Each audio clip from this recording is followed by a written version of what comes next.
ഇപ്പോൾ ഈ ഐക്യത്തെ സംബന്ധിച്ചുള്ള ചില കാര്യങ്ങൾ ഞാൻ പൊതുവായിട്ട് ഓർപ്പിച്ചത്, ഒന്ന്, നമ്മുടെ കർത്താവായ യേശുക്രിസ്തു അവിടുത്തെ ജനത്തെ സംബന്ധിച്ചുള്ള വലിയ താല്പര്യമാണ് പിതാവിനോടുള്ള പ്രാർത്ഥനയിൽ വെളിപ്പെടുത്തിയത്, നമ്മൾ ഐക്യത്തിൽ തികഞ്ഞവരാകണമെന്നുള്ളത്. അങ്ങനെ ഐക്യത്തിൽ തികഞ്ഞവരാകുന്നത് കൊണ്ട് സാധിക്കുന്ന ഏറ്റവും വലിയ കാര്യം, പിതാവായ ദൈവത്താൽ യേശുക്രിസ്തു ലോകത്തിലേക്ക് അയക്കപ്പെട്ടവനാണെന്ന് ലോകം വിശ്വസിക്കാൻ ഇടവരും നമ്മുടെ ഐക്യം കണ്ടിട്ട്. അതൊരു വലിയ കാര്യമാണ്. രണ്ടാമത് ഞാൻ ഐക്യത്തെക്കുറിച്ച് ഓർപ്പിച്ചത് 133 സങ്കീർത്തനത്തിൽ സഹോദരന്മാർ ഒത്തൊരുമിച്ച് വസിക്കുന്നത് ശുഭവും മനോഹരവും എന്ന് പറയുന്നിടത്ത് ആ ഐക്യത്തിന് 2 ദൃഷ്ടാന്തങ്ങൾ കൊടുത്തതിൽ ഒന്ന് ഈ അഭിഷേക തൈലമാണ്. ആ തൈലത്തിൻ്റെ കൂട്ടുകൾ ചേർത്ത് ഒരു കുഴമ്പ് രൂപത്തിലാക്കിയിട്ട് പിന്നീട് അതിൽ നിന്ന് ഒന്ന് എടുക്കാൻ കഴിയാത്ത വിധത്തിൽ ഒന്നൊന്നിനോട് ചേർന്നു പോകുന്നു. ഇഴുകിച്ചേർന്നിരിക്കുന്ന ഒരവസ്ഥ. അങ്ങനെയാവണം ദൈവജനത്തിൻ്റെ ഐക്യം നിലനിർത്തേണ്ടത് എന്ന് നമ്മൾ ഓർത്ത്. ഇതൊക്കെ എത്രമാത്രം പ്രായോഗികതയിൽ കൊണ്ടുവരാൻ കഴിയുമെന്നുള്ളതൊരു ചോദ്യചിഹ്നമാണ്. പക്ഷേ പ്രായോഗികതയിൽ കൊണ്ടുവരാൻ കഴിയുമെന്നുള്ളത് കൊണ്ടാണ് ദൈവം ആ വചനമൊക്കെ നമുക്ക് പറഞ്ഞിരിക്കുന്നത്. നമുക്ക് ചെയ്യാൻ കഴിയുന്നതേ പറഞ്ഞിട്ടുള്ളൂ. പിന്നീട് മൂന്നാമതൊരു കാര്യം കൂടെ ഞാൻ ഈ ഭാഗത്തു നിന്ന് തന്നെ ഓർപ്പിക്കാം. ഈ ഐക്യം വരേണ്ടത് എവിടെ നിന്നാണ്? ഈ ഐക്യം എവിടുന്നാണ് വരേണ്ടത്? കറക്റ്റാ, ഹൃദയത്തിൽ നിന്നാണ് വരേണ്ടത്. അതിൻ്റെ ഏറ്റവും വലിയ തെളിവാണ് നമുക്കൊക്കെ അറിയാവുന്ന യേഹൂ എന്ന് പറയുന്നയാൾ തൻ്റെ സ്നേഹിതനായ യോനാദാബിനെ പോയി കണ്ടു. നിങ്ങൾ വായിച്ചിട്ടുണ്ടോ? ഇല്ല. യോനാദാബ് എന്ന് പറയുന്ന ആളിനെ പോയി കണ്ടു. ദിനവൃത്താന്തങ്ങളുടെ പുസ്തകത്തിലും രാജാക്കന്മാരുടെ പുസ്തകത്തിലും ഉണ്ടേ. രാജാക്കന്മാരുടെ പുസ്തകത്തിൽ 2 രാജാക്കന്മാർ. അങ്ങനെ യേഹൂ യോനാദാബിനെ പോയി കണ്ടു. യോനാദാബിനെ പോയി കണ്ടിട്ട് ഇവർ സ്നേഹിതന്മാരാണ്. അപ്പോൾ യേഹൂ യോനാദാബിനോടൊരു ചോദ്യം ചോദിക്കുന്നുണ്ട്. എൻ്റെ ഹൃദയം നിന്റെ ഹൃദയത്തോട് ചേർന്നിരിക്കുന്നത് പോലെ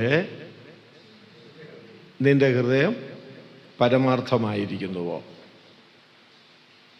അപ്പോൾ യോനാദാബ് പറഞ്ഞു, അതെ, എങ്കിലേ കൈ തരിക.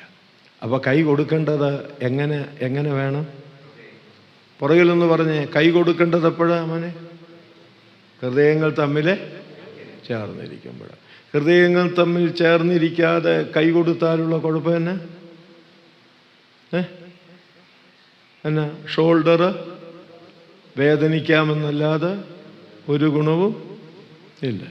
ചിലർക്കൊരു നിർബന്ധമുണ്ട്, ആരാധന കഴിഞ്ഞാൽ ഒരറ്റം മുതൽ അങ്ങേ അറ്റം വരെ കൈ കൊടുക്കണം. കുലുക്കി പോവുകയാണ്.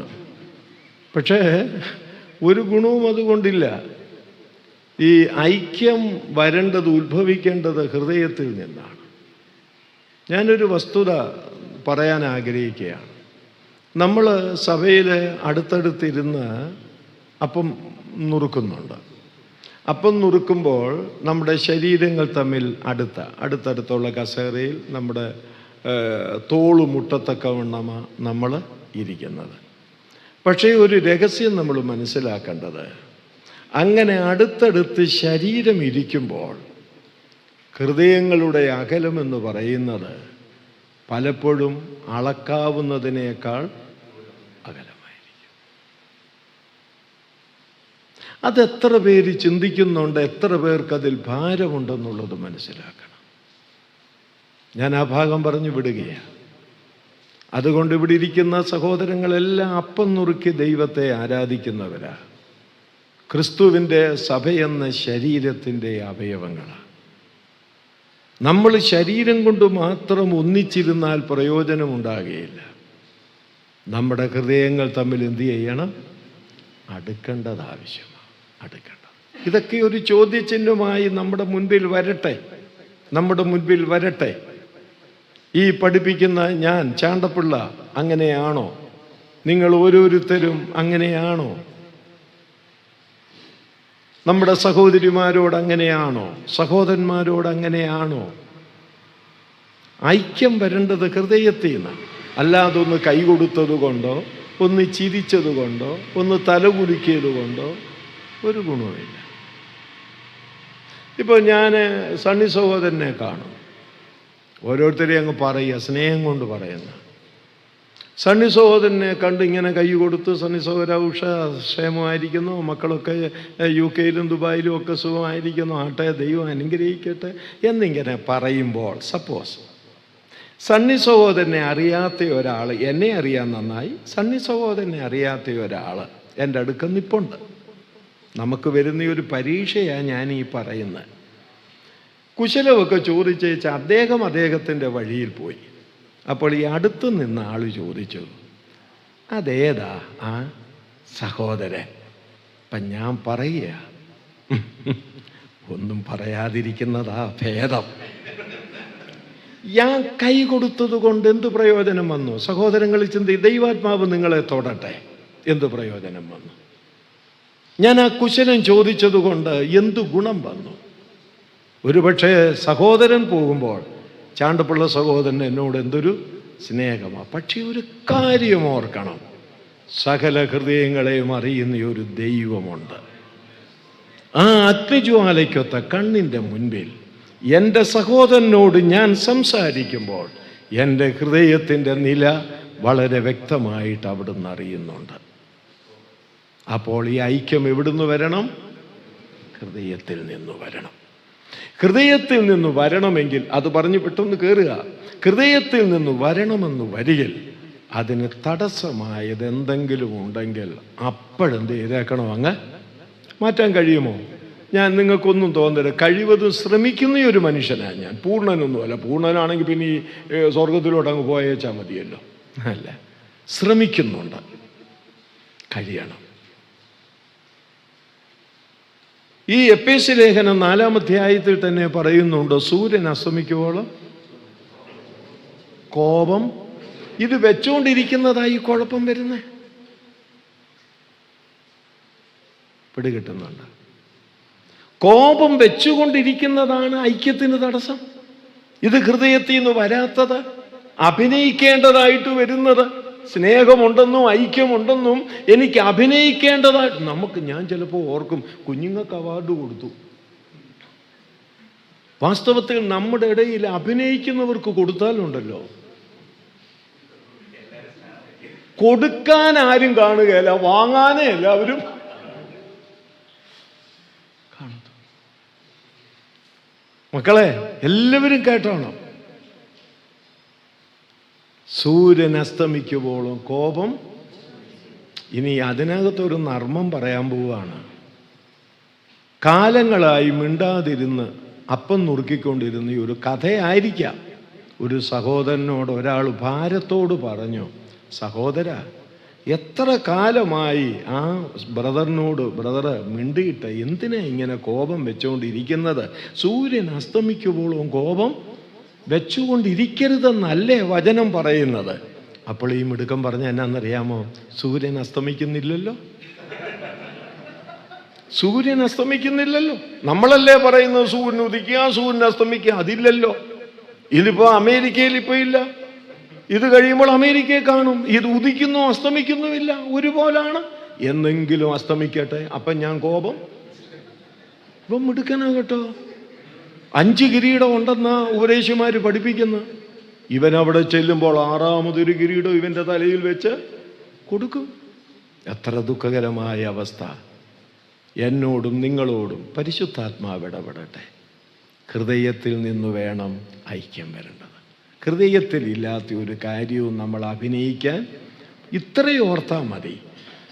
യെരമ്യാ പ്രവാചകന്റെ പുസ്തകം 23-ാം അധ്യായം 24-ഓ 23-ഓ വാക്യത്തിൽ ദൈവം പറയുന്നുണ്ട്, ഞാൻ കാണാതെ വണ്ണം ആർക്കെങ്കിലും മറയത്ത് ഒളിച്ചിരിപ്പാൻ കഴിയുമോ? എന്തൊരു വചനമല്ലേ! പേടിപ്പെടുത്തുന്ന വചനമല്ലേ? ഞാൻ കാണാതെ വണ്ണം ആർക്കെങ്കിലും മറയത്ത് ഒളിച്ചിരിപ്പാൻ കഴിയുമോ? അടുത്തത് പറയുന്നു, ഞാൻ ആകാശവും ഭൂമിയും നിറഞ്ഞിരിക്കുന്ന ദൈവം. ഹല്ലേലൂയ.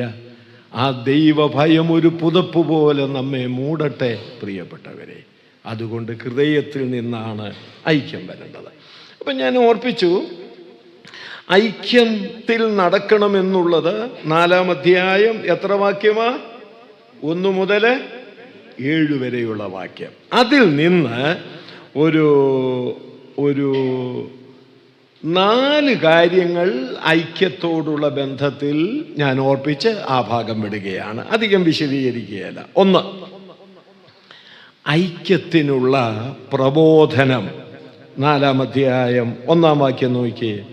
കർത്തൃസേവ നിമിത്തം ബദ്ധനായിരിക്കുന്ന ഞാൻ പ്രബോധിപ്പിക്കുന്നത്. എന്താ പ്രബോധിപ്പിക്കുന്നത്? 3-ാം വാക്യം, ആത്മാവിൻ്റെ ഐക്യത സമാധാന ബന്ധത്തിൽ കാപ്പാൻ ശ്രമിക്കുകയും ചെയ്യുവീൻ. ഐക്യത്തിനുള്ള പ്രബോധനം.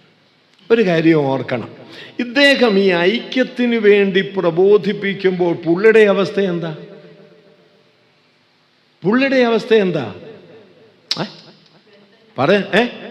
ബദ്ധനായിരിക്കുക. ബദ്ധനായിരിക്കുക. അപ്പോൾ ഒന്ന് ഓർക്കണം, റോമിൽ കൂലിക്ക് വാങ്ങിയ വീട്ടിൽ, ശ്രദ്ധിക്കണേ പ്രിയപ്പെട്ടവരെ, ബദ്ധനായിരിക്കുമ്പോൾ തന്നെ അദ്ദേഹത്തിൻ്റെ ഭാരം മുഴുവനും എന്താണ്? വിശ്വാസികൾ ഐക്യത്തിൽ നടക്കണമെന്നുള്ളത്. അതാണ് അദ്ദേഹത്തിൻ്റെ പ്രബോധനം. നമ്മുടെ പ്രബോധനവും അങ്ങനെ ആവണമെന്നാണ് എൻ്റെ താല്പര്യം. പലപ്പോഴും നമ്മുടെ ഇടയിൽ നടക്കുന്ന പ്രബോധനമേ, കേട്ടോണ്ടിരിക്കുക, നമ്മുടെ ഇടയിൽ ചെയ്യുന്ന എല്ലാം ഒന്നുമല്ല, ചില പ്രബോധനങ്ങളെ ഉള്ള ഐക്യം കൂടെ ഐക്യത്തിൽ പൊക്കോണ്ടിരിക്കുന്നത് എന്ത് ചെയ്യും? ശിഥിലമാക്കിക്കളയും. അങ്ങനെയുണ്ട്. ശനിയാഴ്ച തച്ചിനിരുന്ന് പ്രസംഗം തയ്യാറാക്കും. അങ്ങനെ തയ്യാറാക്കുമ്പോൾ തയ്യാറാക്കുന്നവൻ്റെ മുൻപിൽ ഒരു 3-4 വ്യക്തികൾ ഉണ്ട്. ആണെന്നേ, നമ്മുടെ ഇടയിലെ കാര്യമാണ് ഞാനീ പറയാം. പുറത്തു പോയി ആരോടും പറയരുത് ഈ രഹസ്യം. 3-4 വ്യക്തികൾ മുന്നിലുണ്ട്. ഇവൻ ഈ 3-4 പോയിന്റ് മുഴുവൻ ഉണ്ടാക്കുന്നത് ഈ 4 പേർക്ക് വേണ്ടിയാണ്.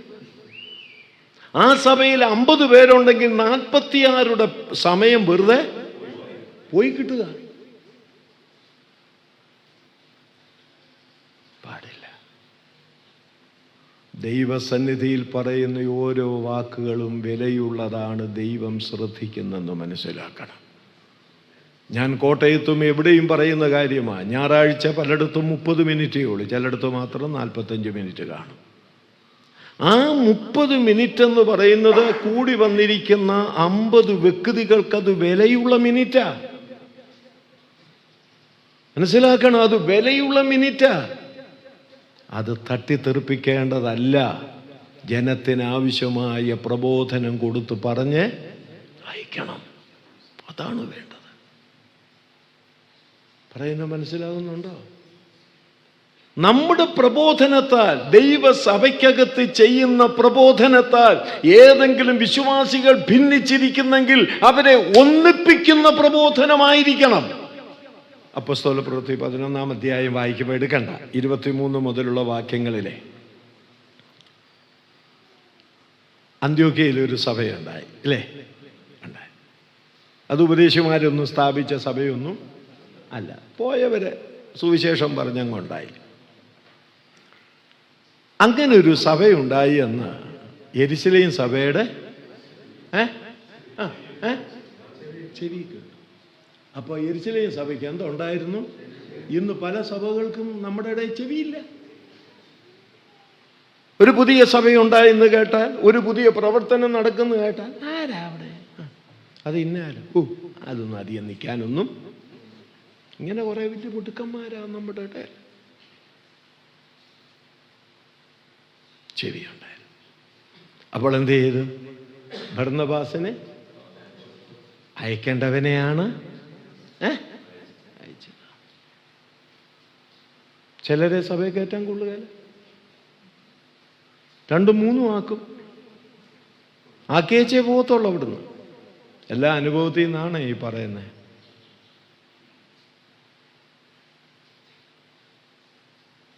വിടേണ്ടവനെ വിട്ടു. അടുത്തത് അവിടെ ചെന്നപ്പം ഒന്ന് പറഞ്ഞേ, വായിച്ചിട്ടില്ലേ? ദൈവകൃപ കണ്ടു സന്തോഷിച്ചു. സ്തോത്രം. ഐക്യത്തിൽ പോകുന്ന സഭയിലേക്ക് ചെന്നാലുണ്ടല്ലോ, ദൈവകൃപ കണ്ടു സന്തോഷിക്കും. ചില ഞാൻ പോകുന്നതിൻ്റെ അത്രയും സഭയിൽ നിങ്ങൾ പോകുന്നില്ല. ഞാൻ 1 വർഷം പോകുന്ന സഭ, ചിലയിടത്ത് നമ്മൾ ചെന്നാൽ നമ്മുടെ കൃപയും കൂടെ പിന്നെ നമ്മൾ പ്രാർത്ഥിച്ചെടുക്കണം. എൻ്റെ അപ്പ സഹായിച്ചേ പറ്റൂ, ഇവിടെ ഒരു കൃപയും കാണുന്നില്ല. അന്ത്യോക്യ സഭയിൽ ചെന്നു, ദൈവകൃപ കണ്ട് സന്തോഷിച്ചു. തൂക്കുപാലം സഭയിൽ വരുമ്പോൾ, നാമൊക്കെ ഉൾപ്പെട്ട് നിൽക്കുന്ന സഭയിൽ വരുമ്പോൾ, ഒരാൾ വന്നു കഴിയുമ്പോൾ അവൻ ദൈവകൃപ കണ്ട് സന്തോഷിക്കണം. തീർന്നില്ല, പ്രബോധനമാണ് നമ്മുടെ വിഷയം. ഇയാൾ ഒരു പ്രബോധനം അങ്ങ് നടത്തി. ആരെ? അയാളുടെ പേര് തന്നെ പ്രബോധന പുത്രൻ. അയാളുടെ പേര് തന്നെ പ്രബോധനം, അല്ലാതെ പ്രവാചകൻ എന്നല്ല. ഇയാളുടെ പേരിൻ്റെ അർത്ഥം നല്ലതാ, പ്രബോധനപുത്രൻ. ആരുടെ പേര്? ബർന്നബാസ്. ഇയാൾ എന്ന് പ്രബോധിപ്പിച്ചത് എന്താ? കേട്ടോണം മക്കളെ. ഹൃദയ നിർണയത്തോടുകൂടെ എല്ലാവരും കർത്താവിനോട് ചേർന്ന് നിൽപ്പീനെന്ന് കൂടുതലൊന്നും പ്രബോധിപ്പിച്ചില്ല. ഒറ്റ വാചകം. അടുത്ത വാചകം എന്താ? അവരെല്ലാവരും കർത്താവിനോട് ചേർന്ന് വന്നു. നമുക്ക് പ്രസംഗത്തിന് സമയം തന്നാൽ ഒട്ട് തികയത്തില്ല. തികയുമോ? ഉപദേശിമാർക്ക് 1 മണിക്കൂർ കൊടുത്താലും പറയും സമയമില്ലാത്തതുകൊണ്ട് ഞാൻ അവിടെ ചുരുക്കുക, സമയമില്ലാത്തതുകൊണ്ട്. പണ്ട് തൃശ്ശൂരിലെ വലിയൊരു സഭയിൽ വളരെ വളരെ വളരെ വർഷങ്ങൾക്ക് മുമ്പ് വല്യപ്പന്മാരുള്ള സമയത്ത് ഒരു ഉപദേശി ചെന്നു. ഓരോ പോയിന്റ് കഴിയുമ്പോഴും പറയും സമയമില്ലാത്തതുകൊണ്ട് ഞാൻ അങ്ങോട്ട് കടക്കുന്നില്ല, സമയമില്ലാത്തതുകൊണ്ട് ഞാൻ അങ്ങോട്ട് കടക്കുന്നില്ല. അപ്പോൾ ഒരു അപ്പച്ചൻ കുറേ നേരം കൊണ്ടത് കേൾക്കുക. അപ്പച്ചൻ കുറേ നേരം കേട്ട് സഹി കേട്ടപ്പോൾ പറഞ്ഞു, സഹോദര ധൈര്യമായിട്ട് അങ്ങോട്ട് കടക്ക, എന്നാ സംഭവിക്കുമെന്ന് നമുക്കൊന്ന് അറിയാമെന്ന് പറഞ്ഞു. മണിക്കൂറുകൾ എത്ര കൊടുത്താലും പറയും സമയമില്ലാത്തതുകൊണ്ട് ഞാൻ അങ്ങോട്ട് കടക്കുന്നില്ല. എന്നാൽ ഈ മനുഷ്യൻ അധികം സമയമൊന്നും എടുത്തില്ല. എൻ്റെ സഹോദരങ്ങൾ ശ്രദ്ധിക്കണം, ഒറ്റ പ്രസ്താവന, എല്ലാവരും കർത്താവിനോട് ചേർന്ന് നിൽക്കണം.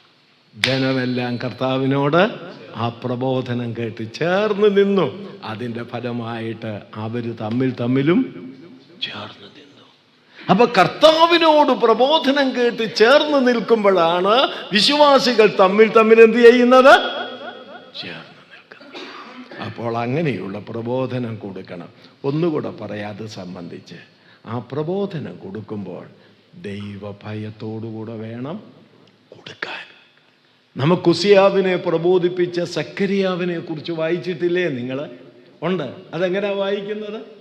ദൈവഭയത്തിൽ അവനെ ഉപദേശിച്ചു പോയെന്ന സക്കരിയാവിന്റെ കാലത്തൊക്കെയും അവൻ ദൈവത്തെ അന്വേഷിച്ചെന്ന് എഴുതിയിരിക്കുന്നത്.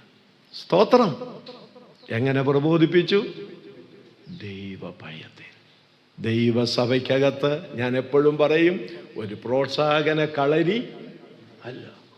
ഇതൊരു ഗുണവും മണവും ഇല്ലാത്തവനോട് പറയും, നീ ആഴ്ച അങ്ങ് എടുക്കുക. അവൻ എന്നെ എടുക്കാനാ? തടി എടുക്കാൻ. വേദപുസ്തകത്തിൽ അങ്ങനെ എഴുതിയിട്ടില്ല. അത് പിന്നെ ഞാൻ വരുന്നുണ്ട്. ചുമ്മാതെ ഒരു കൃപാവരവും ഇല്ലാത്തവരെ പിടിച്ച് നീ ആഴ്ചയിൽ അങ്ങ് എടുക്കുക. എന്നെ എടുക്കാനോ? സമയം എടുക്കാനോ? വെറുതെ സമയം കൊല്ലുക. ഇതിനൊക്കെ ദൈവത്തോട് കണക്ക് പറയണം. അതാര് പറയണമെന്നുള്ളത് ഞാൻ പിന്നെ പറയാം. അത് മനസ്സിലാകും നിങ്ങൾക്ക്. ആ വിഷയം പിന്നെ വരുന്നുള്ളൂ. അതുകൊണ്ട് നമ്മുടെയൊക്കെ പ്രബോധനം, സഹോദരന്മാരാരൊക്കെയായി ഇവിടെ പ്രബോധനം കൊടുക്കുന്നതെന്ന് എനിക്കറിഞ്ഞുകൂടാ. അങ്ങനെ ഓരോ സഭയിലും പ്രബോധനം കൊടുക്കുന്നവരാരാണെന്ന് എനിക്കറിഞ്ഞുകൂടാ. ദൈവദാസന്മാരുണ്ടെന്നറിയാം. അങ്ങനെ കൊടുക്കുന്നവരെ ഓർക്കണം. ജനത്തെ ഐക്യത്തിൽ നിർത്തുന്ന പ്രബോധനം വേണം നമ്മൾ കൊടുക്കേണ്ടത്. പിന്നെ നമ്മുടെ ആളുകളെ, ജനത്തെ അങ്ങ് നിരുത്സാഹപ്പെടുത്തും. വലിയ എഴുതുന്നവര് ഇത് പോക്കാം, കേട്ടിട്ടില്ലേ? പോക്കാം. കഴിഞ്ഞിടെ ഒരുത്തൻ പറഞ്ഞു 15 വർഷത്തിൽ കൂടുതൽ ഇത് മുന്നോട്ട് എന്ന് പറഞ്ഞ് ഇവനെ ഏൽപ്പിച്ചിരിക്കുന്നത്. ഇവൻ്റെ മേലാ സഭ പണിതിരിക്കുന്നത് തോന്നുന്നു അല്ലേ? പത്രോസിൻ്റെ മേൽ പണിതെന്ന് പറഞ്ഞ പോലെ നെഗറ്റീവ് പറഞ്ഞ് ജനത്തെ നിരുത്സാഹപ്പെടുത്തരുത്. പ്രബോധിപ്പിച്ചുകൊണ്ട് അന്യോന്യം എന്ത് ചെയ്യണമെന്ന് ഉത്സാഹം വർദ്ധിപ്പിക്കണമെന്നാണ് പറഞ്ഞിരിക്കുന്നത്. നിർത്തട്ടെ. അതുകൊണ്ട് ഐക്യത്തിനുള്ള പ്രബോധനം നമ്മുടെ സഭകളിൽ കൊടുക്കണം. രണ്ടാമത് ഇവിടെ ഐക്യത്തെ സംബന്ധിച്ച് പറയുന്നത് ഐക്യത്തിനുള്ള വിളി ആണ്. ഐക്യത്തിനുള്ള വിളി 4-ാം അധ്യായം 1-ാം വാക്യം തന്നെ വീണ്ടും നമുക്ക് നോക്കാം. ഞാൻ പറയാം, നിങ്ങൾ ശ്രദ്ധിച്ചാൽ മതി. നിങ്ങളെ വിളിച്ചിരിക്കുന്ന വിളിക്ക് യോഗ്യമാം വണ്ണം. അവിടെ ഒന്ന് നിർത്തിയാട്ടെ. നിങ്ങളെ വിളിച്ചിരിക്കുന്ന വിളിക്ക് യോഗ്യമാം വണ്ണം. ഇനി 3-ാം വാക്യം ഒന്ന് വായിച്ചേ. ആത്മാവിൻ്റെ ഐക്യത സമാധാന ബന്ധത്തിൽ കാപ്പാൻ. അപ്പോൾ വിളിച്ചിരിക്കുന്ന വിളിക്കുള്ള യോഗ്യത എന്താണ്? ഐക്യത്തിൽ നടക്കുക എന്നുള്ളത്. അപ്പം നമ്മളെ വിളിച്ചിരിക്കുന്നത് എന്തിനാ? ഈ കൂനമ്പാലയുടെ തിരിഞ്ഞിരിക്കുന്ന പോലെ തിരിഞ്ഞിരിക്കാനാണോ? പിള്ളേർക്ക് അറിഞ്ഞുകൂടെ എന്താ ഈ കൂനമ്പാല? ഗൂഗിൾ തപ്പിയാലൊന്നും കിട്ടുകയില്ല. അതൊരു ചെറിയ പാല പോലത്തെ സാധനം. അതിൻ്റെ കായ് ഇങ്ങനെ ഇരിക്കുന്നത്, മുതുകോട് മുതുക് തിരിഞ്ഞ്. അങ്ങനെ ഇരിക്കാനല്ല ദൈവം നമ്മളെ വിളിച്ചത്. കൊരിന്ത്യർക്ക് എഴുതിയ 1-ാം ലേഖനം 7-ാം അധ്യായം 15-ാം വാക്യത്തിൽ കുടുംബജീവിതത്തെക്കുറിച്ച് പറയുമ്പോഴാണെങ്കിലും ഇവിടെ നമുക്കത് കൊണ്ടുവരാം. 1 കൊരിന്ത്യർ 7:15 എന്താ അവിടെ എഴുതിയിരിക്കുന്ന അറിയാമോ? സമാധാനത്തിൽ ജീവിക്കുവാനായി ദൈവം നിങ്ങളെ വിളിച്ചിരിക്കുന്നു. അപ്പൊ ദൈവം നമ്മളെ വിളിച്ചതെന്തിനാ? കുശുമ്പൂത്താനല്ല, വെല്ലുവിളിക്കാനല്ല, പകയിലിരിക്കാനല്ല, കോപത്തിൽ ജീവിക്കാനല്ല, വഴക്കുണ്ടാക്കാനല്ല, ഭിന്നതയുണ്ടാക്കാനല്ല. ദൈവം നമ്മെ വിളിച്ചിരിക്കുന്നത് ഐക്യത്തിന്. ആ വിളിയുടെ യോഗ്യത എന്ന് പറയുന്നത് നമ്മൾ ഐക്യത്തിൽ നടക്കുക എന്നുള്ളതാ. അങ്ങനെ നമ്മൾ സഭയായി ഐക്യത്തിൽ നടക്കുമ്പോൾ നമ്മെ വിളിച്ചിരിക്കുന്ന വിളിയുടെ യോഗ്യത ലോകമറിയും. മറന്നു പോകരുത്. അതുകൊണ്ട് ആരെങ്കിലുമായിട്ടൊക്കെ മാനസികമായി ഒരകൽച്ചയുണ്ടെങ്കിൽ അതങ്ങ് വിട്ടേക്കുന്നേ. വിട്ടേക്ക്. നമ്മുടെ ഈഗോയാ ഈ പ്രശ്നങ്ങൾ മുഴുവൻ, ഇല്ലയോ? ഈഗോ, അന്യായ ഈഗോ ആന്നേ. ഞാൻ അവനേക്കാൾ ചെറിയവൻ ആണ്. അവൻ മുന്നേ വന്നു, ആ സമയത്ത് തന്നെയാ ഞാനും വന്നത്. സീനിയോരിറ്റിയാ. വേണ്ടന്നെ ഈഗോ കളഞ്ഞാൽ. ഈഗോ എത്ര നാളുണ്ടെന്നാണ് ഈ പറയുന്നത്. ഇപ്പം ഇരിക്കുന്ന ഇരിപ്പിൽ എഴുന്നേക്കുമെന്ന് വല്ല ഗ്യാരണ്ടി ഉണ്ടോ? അയ്യോ, എഴുന്നേക്കട്ടു കേട്ടോ, വല്ല ഗ്യാരണ്ടി ഉണ്ടോ?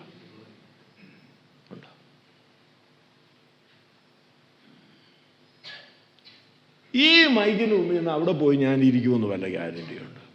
ഈ ഒറ്റ നിപ്പിൽ ഐസായി പോയാൽ എന്നെ ഐസാകാതിരിക്കട്ടെ, നിങ്ങൾക്ക് പണിയുണ്ടാകും. ഇത് ചുമ്മിക്കൊണ്ട് പോകണ്ടേ? മനസ്സിലായില്ലേ? എന്നാ നീ ഉണ്ട്, എനിക്ക് അതുണ്ട് ഇതുണ്ട്. എടാ, പോകുമ്പോൾ ഇത് വല്ലതും കൊണ്ടുപോകും. എനിക്കൊരു ഹോണ്ട സിറ്റി ഉണ്ടെങ്കിൽ യേശുവിൻ്റെ കാഹളം ധ്വനിക്കുമ്പോൾ നീയും തേസ്കരിക്കപ്പെടും, ഹോണ്ട സിറ്റിയും തേസ്കരിക്കപ്പെടും. ആകെ തന്നു വിടും. പണ്ടൊരു ഉപദേശി പറഞ്ഞു, ഈ കണ്ണട തന്നു വിടും. എല്ലാ ചൗപ്പട്ടിയിലും നോക്കി ഓരോ കണ്ണട വെച്ചിരിക്കും. ആർക്കും വേണ്ട. ഇത് വെച്ചോണ്ട് പോകുന്നത് കണ്ടാൽ തോന്നും കുഴിയിൽ ചെന്നും വേദപുസ്തകം വായിക്കാൻ.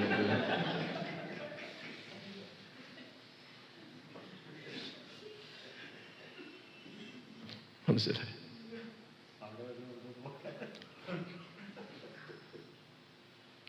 എൻ്റെ പ്രിയപ്പെട്ടവർ ചിന്തിക്കണം. ഞാനിങ്ങനെ പറയുമ്പോൾ അത് വളരെ മനപ്രയാസത്തോട് പറയും. നമ്മളെ വിളിച്ചിരിക്കുന്ന വിളിക്കൊരു വലിയ വിലയുണ്ട്. ആ വിളിക്ക് യോഗ്യം, ആ വിളിയുടെ യോഗ്യത നമ്മൾ ഐക്യത്തിൽ നടക്കുക എന്നുള്ളത്. ഐക്യത്തിൽ. ഓക്കെ. 3-ാമത് ഐക്യത്തിനുള്ള കൃപകൾ.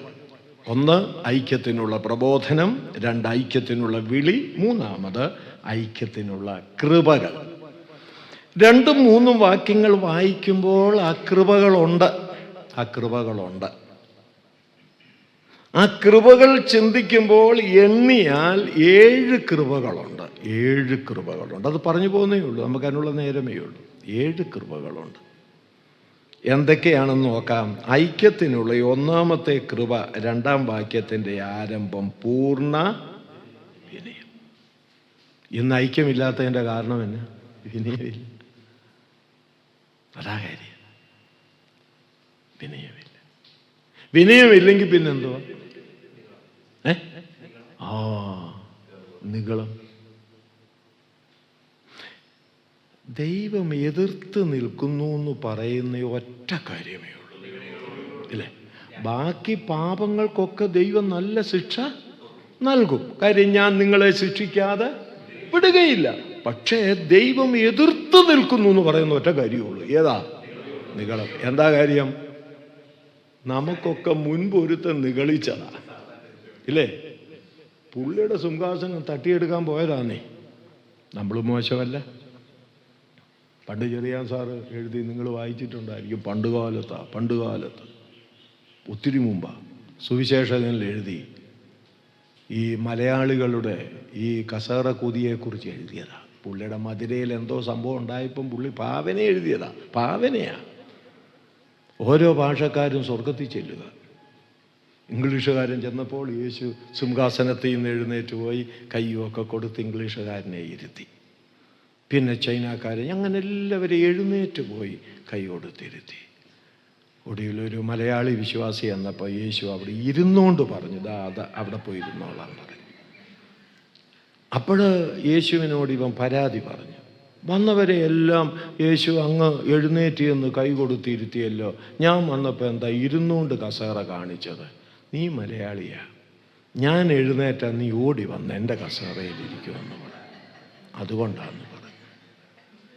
ശരിയാ ബാബു സഹോദര, ഞാൻ ഈ പറയുന്നത് 10 പേരെ ആകെ സഭയിലുള്ളൂ. 10 പേർക്കും ആരാകണം? മൂപ്പന്മാരാകണം. ആകെ 10 പേരേ ഉള്ളൂ. 10 മൂപ്പന്മാർ വേണമെന്ന് അവര്. പിന്നെ ആടുകളില്ല, മുഴുവനും ആരാ? ഇടയന്മാരാ. അതായി ഞാനീ പറയുന്നത് നിങ്ങൾ മനസ്സിലാക്കണം. ദൈവാത്മാവാ നമ്മളോട് സംസാരിക്കുന്നത്. വിനയം വേണം. എന്താ ഈ കുടുംബത്തിൽ സമാധാനപരമായി പോകാത്തതിൻ്റെ കാരണം? വിനയമില്ല. നിഗളമാണ്. ഞാനൊരു വസ്തുത പറയാം. ദൈവം എനിക്ക് തന്നിരിക്കുന്ന കഴിവ്, അത് നിങ്ങളെ കൂടെ ഉൾപ്പെടുത്തി, എൻ്റെ കാര്യം ഞാൻ പറയുമ്പോൾ നിങ്ങളെ കൂടെ ഉൾപ്പെടുത്തിയാ പറയുന്നത്. ദൈവം എനിക്ക് തന്നിരിക്കുന്ന കഴിവോ, എനിക്ക് തന്നിരിക്കുന്ന ഭൗതിക നന്മയോ, എനിക്ക് തന്നിരിക്കുന്ന സൗകര്യമോ എന്നെ ഒരു കാലത്തും നിഗളി ആക്കരുത്. നിഗളി ആയാൽ യോനായിക്ക് ആവണക്ക് കൊടുത്ത ദൈവം ആ ആവണക്കിനെ പുഴുവിനെ കൽപ്പിച്ചു കുത്തിക്കളഞ്ഞതുപോലെ കുത്തിക്കളയാനുള്ള അധികാരവും ഉണ്ടെന്നുള്ളത് ഞാനും നിങ്ങളും മറക്കരുത്. എടപ്പോട്ട ചാണ്ടപ്പിള്ള, നീ എന്നാ നിഗളിക്കാനാ? തൊണ്ടയൊന്ന് അടച്ചാ പോരെ, തീർന്നില്ലേ? ഇങ്ങനെ പറഞ്ഞാ പോരെ. അയ്യോ, ആ പുള്ളിയെ ഇനി എന്ത് ചെയ്യണ്ട, വിളിക്കണ്ട. ഇരുന്നില്ലേ അവിടെ? എന്ത് ചെയ്യുന്നിന്റെ പത്രാസ്? മറവി വന്നാ പോരെ. മത്തായി എന്ന് വായിച്ചു, വെളിപ്പാടി എന്ന് പ്രസംഗിച്ചു, പിന്നെ പുറപ്പാട്ടി വന്നു. ഏതാ പറയേണ്ടതെന്ന് അറിയാൻ വയ്യ, നിർത്താനും വയ്യ, എടുക്കാൻ. പിന്നെ നിർത്തേണ്ടതിന് വേണ്ടി എല്ലാവരും കൂടെ ഹല്ലേലൂയ പാടി നിർത്തേണ്ടി വരും, ഇല്ലേ? നീ എന്നാടവേ പിന്നെ നിഗളിക്കുന്നേ? നീ എന്നാന്നേ നിഗളിക്കും? ഒരു ഞരമ്പ് തെറ്റിയാ പോരേടാവേ. എന്തേ നമ്മൾ ഈ പച്ചയായിട്ട് ഇതൊക്കെ ചിന്തിക്കാത്തത്, അല്ലേ?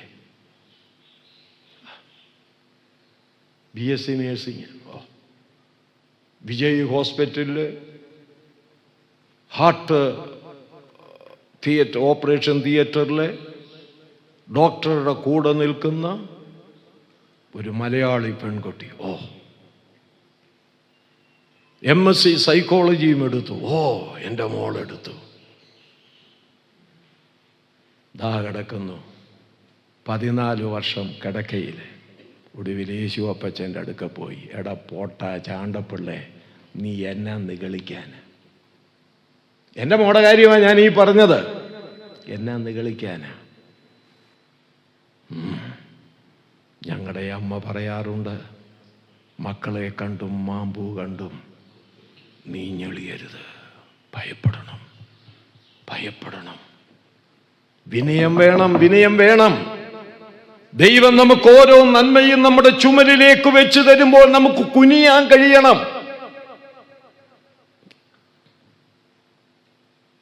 അങ്ങനെയെങ്കിൽ ഐക്യം നിലനിർത്താം വീട്ടിലും സഭയിലും. അഹങ്കാരികളാകരുത്.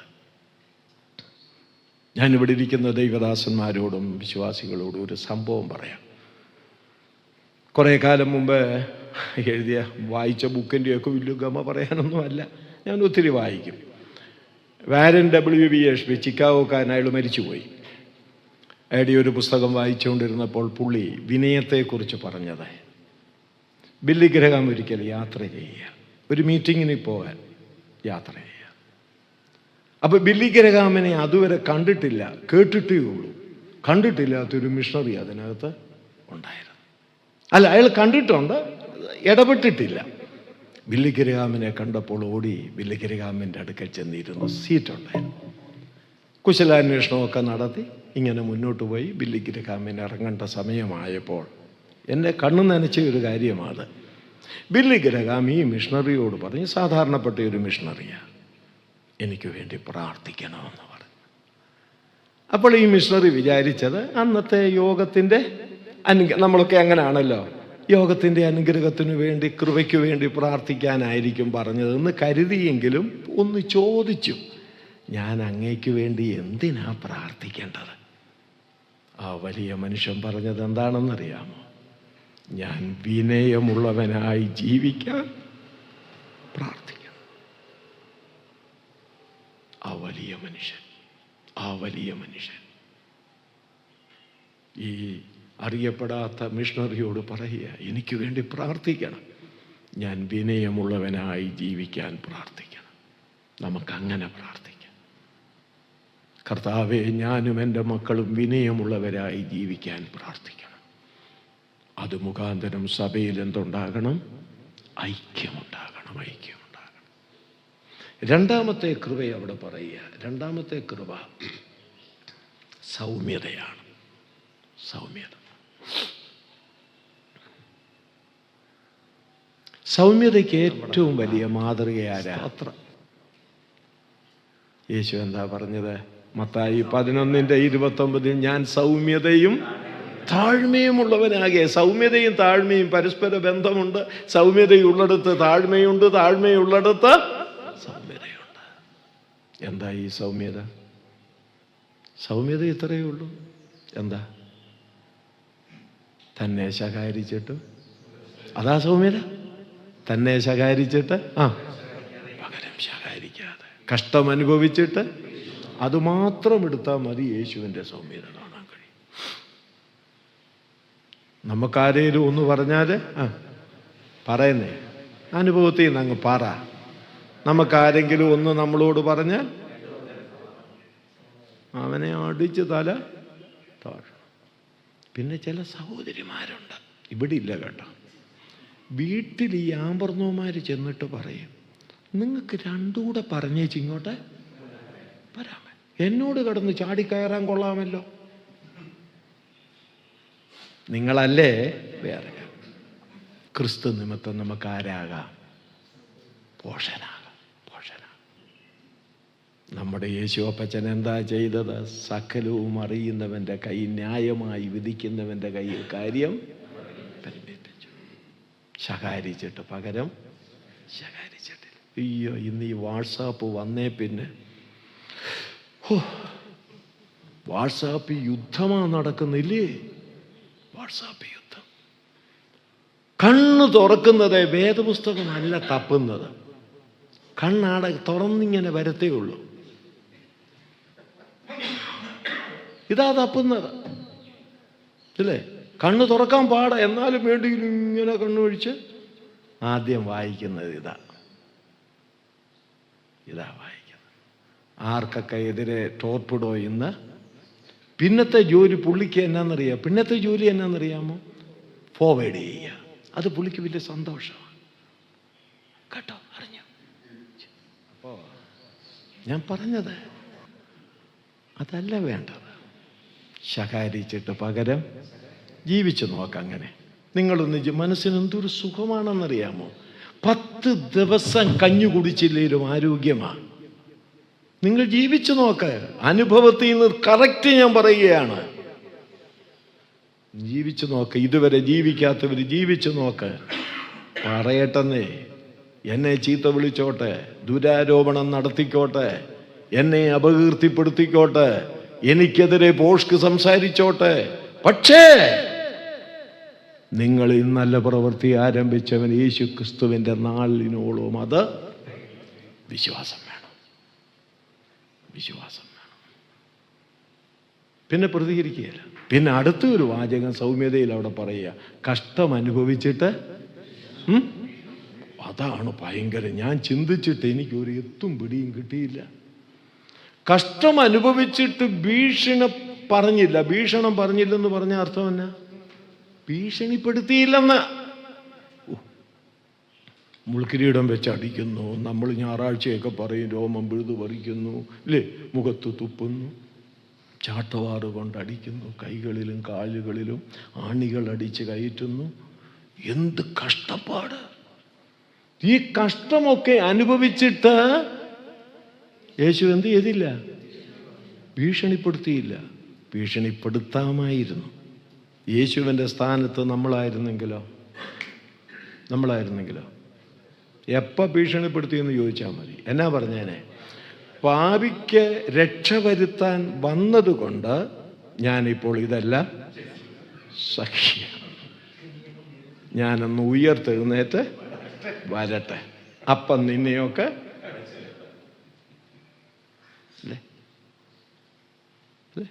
ചിന്തിക്കണം.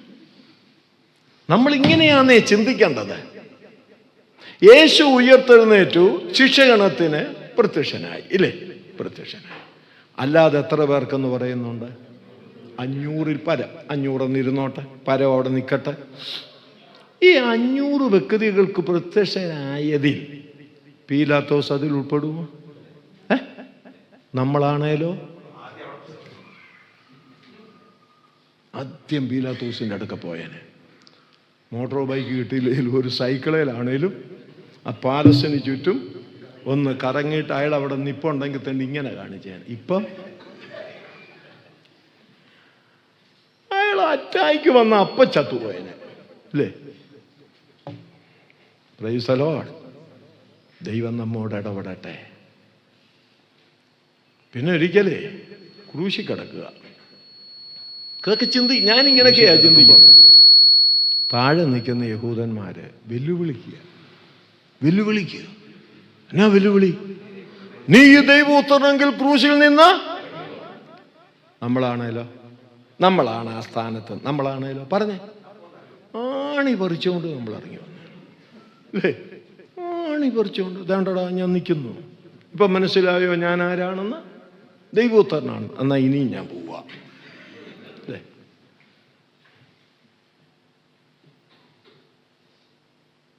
സൗമ്യത. നിങ്ങളുടെ സൗമ്യത സകല മനുഷ്യരും അറിയട്ടെ. നമ്മുടെ കർത്താവ് വരുന്നു. സൗമ്യത നമ്മുടെ ഐക്യത്തിൽ നിർത്തുന്നത്. മൂന്നാമത് ദീർഘക്ഷമ. എന്താ ഈ ദീർഘക്ഷമ? ഇംഗ്ലീഷിൽ അതിന് ലോങ് സഫറിങ് എന്നാണ്. എന്താ ഈ ലോങ് സഫറിങ്? സഹിഷ്ണുത. സഹിഷ്ണുതയുണ്ടെങ്കിൽ ഐക്യം നിലനിർത്താം. നമുക്കതാ ഇല്ലാത്തത്. നമുക്കെന്തില്ല? സഹിഷ്ണുതയില്ല. ഒരാൾ നമ്മളെ അവഗണിക്കുന്നത് നമുക്കങ്ങോട്ട് സഹിക്കാൻ പറ്റുന്നില്ല. ഞാൻ ആ യോഗത്തിന് എന്നിട്ടേ എന്നെ കൊണ്ടൊരു വാക്ക് പ്രാർത്ഥിപ്പിച്ചില്ല. ഇനി അടുത്ത യോഗത്തിന് ഞാൻ ഇപ്രാവശ്യത്തെ കൺവെൻഷൻ അവരെന്നെ വിളിച്ചില്ല.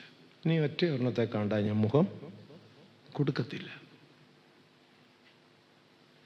അല്ലേ? ഭർത്താവ് 5 മണിക്ക് വരാമെന്ന് പറഞ്ഞു. 5 മണിക്ക് വന്നില്ല. 5 കഴിഞ്ഞു, 5:30 കഴിഞ്ഞു. 6 കഴിഞ്ഞപ്പം വന്ന് കോളിംഗ് ബെല്ലിൽ അമർത്തി. ഓടിച്ചെന്നോ നടന്നോ, കുറ്റിയെടുത്തു, തിരിഞ്ഞൊറ്റ നടപ്പ്. വേണേ അയാൾ തുറന്ന് വരട്ടെ. സഹിഷ്ണുതയില്ല, ചിരിക്കുന്നുണ്ട്. സഹിഷ്ണുതയില്ല. എന്നാൽ ഇത്രയും നേരം താൻ ഇവിടെ ആയിരുന്നു, എന്താ താമസിച്ച്? ഇതൊന്നുമല്ല, പിന്നിങ്ങും കാപ്പി വല്ലോ? കാപ്പി കൂപ്പി.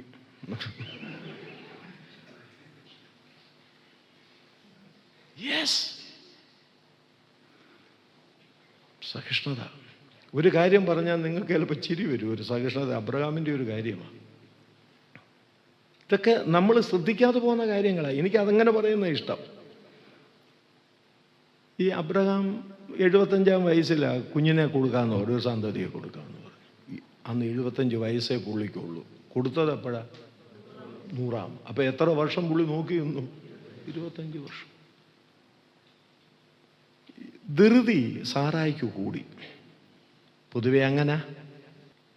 മിസ്രൈമിൽ നിന്നൊരു പെണ്ണ് വന്നു, പണിക്കാരി. എനിക്ക് നീ ഒന്നും മക്കളുണ്ടാകുമെന്ന് തോന്നുന്നില്ല, നിങ്ങൾ അങ്ങോട്ട് ചെല്ല്. അവള് വരുന്നത് ഞാൻ അതിനെ വളർത്തിക്കോളാം എൻ്റെ കുഞ്ഞായിട്ട്. ഗർഭം ധരിച്ചപ്പോൾ 4 നിമിത്തം ഭൂമി എന്ത് ചെയ്യുന്നു?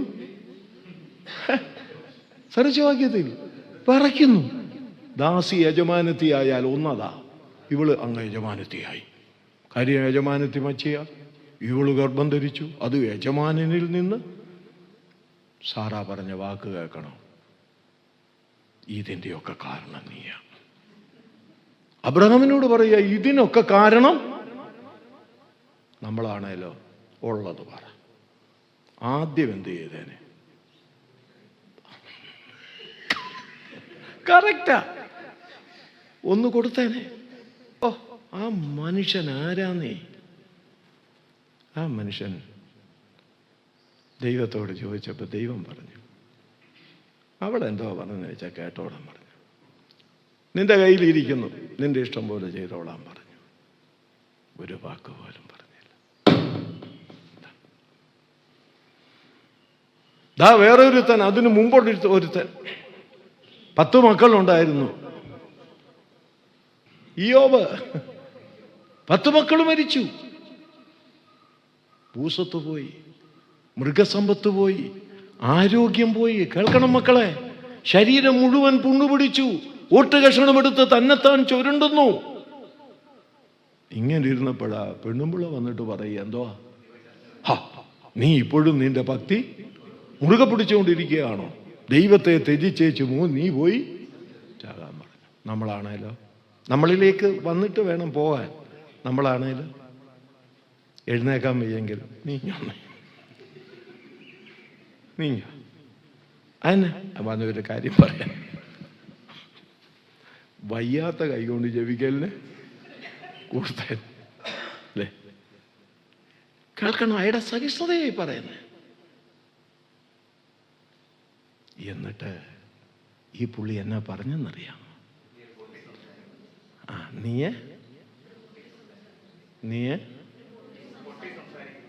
നീ പൊട്ടി സംസാരിക്കുന്നത് പോലെ സംസാരിക്കുന്നതാണ്.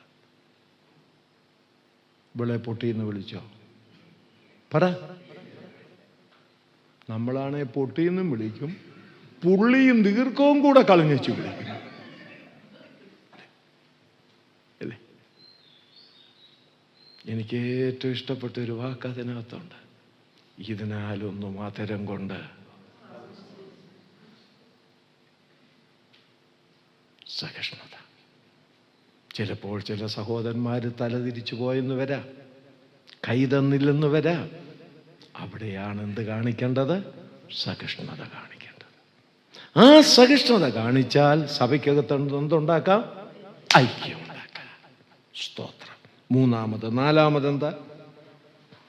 സ്നേഹം. സ്നേഹം. സ്നേഹം. സ്നേഹത്തെ സംബന്ധിച്ച് ഒറ്റ കാര്യമേ ഞാൻ പറയുന്നുള്ളൂ. സ്നേഹമല്ല പൊറുക്കുന്നു, ക്ഷമിക്കുന്നു. അത് മതി. നമുക്കങ്ങോട്ട് പറ്റുകയില്ല. എന്താ കാര്യം? സ്നേഹമില്ലാത്തതുകൊണ്ട്. ത്യാഗപരമായ സ്നേഹമായിരിക്കണം. ഈ കാലങ്ങളിൽ സഭയ്ക്ക് വേണ്ടതാ സഹോദരങ്ങളെ. വ്യവസ്ഥ കൂടാത്ത സ്നേഹം. ദൈവത്തിൻ്റെ സ്നേഹം അങ്ങനല്ലായിരുന്നോ? വ്യവസ്ഥ കൂടാത്ത. നമ്മുടെ എല്ലാം വ്യവസ്ഥയാണ് അല്ലേ? അവൻ ഇങ്ങോട്ട് പറ, ഇന്നലെ വരെ പറഞ്ഞതല്ലേ അത്. അവൻ ഇങ്ങോട്ട് വരട്ടെ. അവന് വല്ലതും പ്രശ്നമുണ്ട്, ഇങ്ങോട്ട് വരട്ടെ. ഇങ്ങോട്ട് വരണ്ടെന്നേ. ഞാനൊന്ന് ചോദിക്കട്ടെ, ഈ ഗോളങ്ങളെ താണ്ടി ഒരാൾ ഇങ്ങോട്ട് വന്നല്ലോ, നമ്മൾ അങ്ങോട്ട് ചെന്നതാണോ? എനിക്ക് ഇച്ചിരി പ്രശ്നമുണ്ട്, തീർക്കണമെന്ന് പറഞ്ഞ് ചെന്നതാണോ? അതൊന്നും ഓർത്താൽ പോരെ? പച്ചയായിട്ട് നിങ്ങൾ ചിന്തിക്കുക. അത്രയും ഒന്ന് ഓർത്താൽ മതി. എൻ്റെ പ്രശ്നം തീർക്കാൻ ഞാൻ അങ്ങോട്ട് പോയതല്ലെന്ന്, ഇങ്ങോട്ട് വന്നതല്ലേ. എന്തെല്ലാം കളഞ്ഞേച്ചാ ഇങ്ങോട്ട് അങ്ങേര് വന്നത് ഇല്ലേ? ഒന്ന് ചിന്തിച്ചേ നിങ്ങൾ. ഒറ്റ വാക്കെടുത്താൽ മതി. കെനോസിസ് എന്ന വാക്ക്, തന്നെത്താൻ ഒഴിച്ചു, സ്വയം ശൂന്യനായെന്ന്. നിങ്ങളുടെ ഉള്ളത്തിൽ ഇത് കിടക്കട്ടെ. സ്വയം ശൂന്യനായി. എന്തിന്? നമ്മുടെ ശത്രുത മാറ്റാൻ, ദൈവത്തോട് നമ്മെ നിരപ്പിക്കാൻ. അങ്ങോട്ട് ചെല്ലട്ടെ എന്നല്ല പറഞ്ഞത്, ഇങ്ങോട്ട് വന്നു. എൻ്റെ യുവാക്കളെ, യുവതികളെ, സഹോദരി സഹോദരന്മാരെ, അതായിരിക്കണം. ആ സ്നേഹമുണ്ടെങ്കിൽ ആ സ്നേഹം നമ്മുടെ സഭയ്ക്കകത്ത് എന്തുണ്ടാക്കും? ഐക്യമുണ്ടാക്കും. അങ്ങോട്ടെങ്കിലേ എന്നാ പ്രശ്നം? എന്നാ മുഖത്തൊരു വാട്ടൽ? കഴിഞ്ഞ ആഴ്ച ഞാൻ പറഞ്ഞതിനകത്ത് വല്ലതും പ്രയാസമുണ്ടോ? ഉണ്ടെങ്കിൽ സഹോദര അതങ്ങ് ക്ഷമിക്കേ. ചെല്ലു പറയുന്നത് എന്നാണെന്നറിയോ? എൻ്റെ ജീവിതത്തിൽ ഇന്ന് വരെ ഒറ്റ മനുഷ്യനോട് ഞാൻ അതിനൊരു പ്രത്യേക കിരീടമുണ്ട്. ക്ഷമ ചോദിക്കാത്തവർക്ക് വേണ്ടി ഏഴാമതൊരു കിരീടമുണ്ട്. നീ ഇങ്ങ് വന്നേ. എന്നാ കർത്താവ്, നീ ഇതുവരെ ആരോടും ക്ഷമ ചോദിച്ചില്ലല്ലോ? ഇല്ല. ഇതിൻ്റെ തലയിലിരിക്കട്ടെ. ക്ഷമ ചോദിക്കേണ്ടവരോട് ചോദിക്കണം. ഞാൻ മാതാപിതാക്കളോട് പറയുക, ചിലപ്പോൾ മക്കളോട് നിങ്ങൾ തെറ്റ് ചെയ്യും. ഒരു വാക്ക് അതുങ്ങളോട് പറയണം, മോളെ തെറ്റിപ്പോയി, മോനെ തെറ്റിപ്പോയി. ഞാനങ്ങനെ ചിന്തിച്ചിട്ടുള്ളതാണ്. ചെറിയ പ്രായത്തിലൊക്കെ എൻ്റെ പേന കാണുകയും ഞാൻ എവിടെയെങ്കിലും കൊണ്ടുവെക്കുന്നതായിരിക്കും. ഈ പിള്ളേരെടുത്തൊന്നും പറഞ്ഞുകൊണ്ട് അവിടെ കിടന്ന് പിന്നെ പെണ്ണുമ്പിള്ള പറയും, എൻ്റെ അപ്പനെ അവിടെ കാണാൻ പോയി നോക്കാം, വെച്ചെടുത്ത് പിള്ളേരെവിടെ കൊണ്ടുപോകാനാ. ചെല്ലുമ്പോൾ അതവിടെ ഇരിപ്പുണ്ട്. ആരും അറിയാതെ കുത്തിക്കൊണ്ട് ഞാൻ നടക്കത്തില്ല. മക്കളെ കിട്ടി കേട്ടോ, നിങ്ങളോട് ദേഷ്യപ്പെട്ടു, അപ്പം നോക്കാഞ്ഞിട്ടാ, ക്ഷമിക്കണേ. അതുകൊണ്ട് ഞാൻ അപ്പനല്ലാതെ വരുന്നില്ല. മൂപ്പന് ക്ഷമ ചോദിക്കാം തെറ്റ് വന്നെങ്കിൽ, സുവിശേഷകന് ക്ഷമ ചോദിക്കാം തെറ്റ് വന്നെങ്കിൽ. അതുകൊണ്ട് സുവിശേഷകനല്ലാതെ വരുന്നില്ല, മൂപ്പനല്ലാതെ വരുന്നില്ല. നമ്മളൊക്കെ മനുഷ്യരാ. നമ്മളൊക്കെ മനുഷ്യരാ. അല്ലാതെ മൂപ്പൻ ദൈവദൂതനും ഗബ്രിയേലിന് തുല്യവും സുവിശേഷകൻ മീഖായേലിന് തുല്യവും അങ്ങനെയില്ല. ഇനി അടുത്തതെന്താ? പൂർണ്ണവിനയം, സൗമ്യത, ദീർഘക്ഷമ, സ്നേഹം. അഞ്ചാമത് പൊറുക്കുക. എന്താ ഈ പൊറുക്കുക? പൊറുക്കുക ക്ഷമിക്കാന്നേ ഉള്ളൂ. ഇന്ന് ക്ഷമയ്ക്ക് കൊടുത്തിരിക്കുന്ന നല്ലൊരു വാക്കുണ്ട്. എങ്ങും പരിക്കു വരാത്ത ഒരു വാക്കുണ്ട്, പരിക്കു പറ്റാത്ത ഒരു വാക്ക്. സഹോദര, ദൈവനാമത്തിൽ അത് വിട്ടുകളയാം. എന്നാലും ക്ഷമിക്കണമെന്ന് പറയത്തില്ല. ദൈവനാമത്തിൽ അത് വിട്ടുകളയും. എന്നിട്ട് പിന്നെ ഉത്തരവാദിത്തപ്പെട്ടവർ ചോദിക്കും, നിങ്ങൾ തമ്മിൽ അത് വിട്ടുകളഞ്ഞു. ഇങ്ങോട്ട് മാറിയിട്ട് പറയും, ഞാൻ വിട്ടു, പക്ഷെ മറക്കത്തില്ല. മറക്കത്തില്ല. പണ്ടൊരു പഴയ സർക്കാർ ആശുപത്രിയിൽ, ആശുപത്രി പോട്ടെ, സർക്കാർ ഓഫീസിൽ പഴയ കുറേ ഫയലുകൾ ഇങ്ങനെ ഒരു മൂലയ്ക്ക് കൂട്ടിയിട്ടിരിക്കുക. അപ്പോൾ ഒരു പുതിയ ഓഫീസറോടെ വന്നപ്പോൾ ഈ ചവറ് പോലും ഇതിങ്ങനെ കിടക്കുന്നത് കണ്ടിട്ട് പിയൂണിനോട് പറഞ്ഞു, ഇടൂ ഇത് എത്ര കാലം? എൻ്റെ സാറേ അത് വർഷങ്ങൾ അപ്പുറം ഉള്ളതാണ്. എന്നാൽ പിന്നെ അതെല്ലാം കൂടെ കൊണ്ടുചെന്ന് കത്തിക്കാൻ പറഞ്ഞു. സാറേ അത് കത്തിച്ച് വലിയൊരു താങ് കൊണ്ട് കത്തിക്കാൻ പറഞ്ഞു.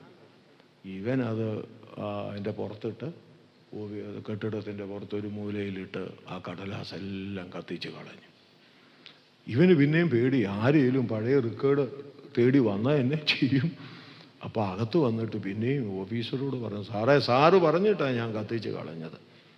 ഇനി ഏതെങ്കിലും ഒരുത്തൻ പഴയ റെക്കോർഡും അന്വേഷിച്ച് വന്നാലേ എന്നെ പഴി പറയരുത്.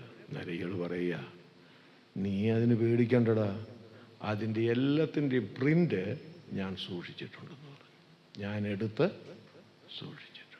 നമ്മളും ഈ പണിയാണ് ചെയ്യുന്നത്. വിട്ട് കളഞ്ഞു, കത്തിച്ചു, മൊത്തം കത്തിച്ചു. ഞങ്ങൾ തമ്മിലുള്ള പ്രശ്നം എന്ത് ചെയ്തു? കത്തിച്ച് കളഞ്ഞു, ചാമ്പലാക്കി. പക്ഷേ അതിൻ്റെ എല്ലാം പ്രിൻ്റ് എന്ത് ചെയ്തിട്ടുണ്ട്? കൈവച്ചുകൊണ്ടിരിക്കും.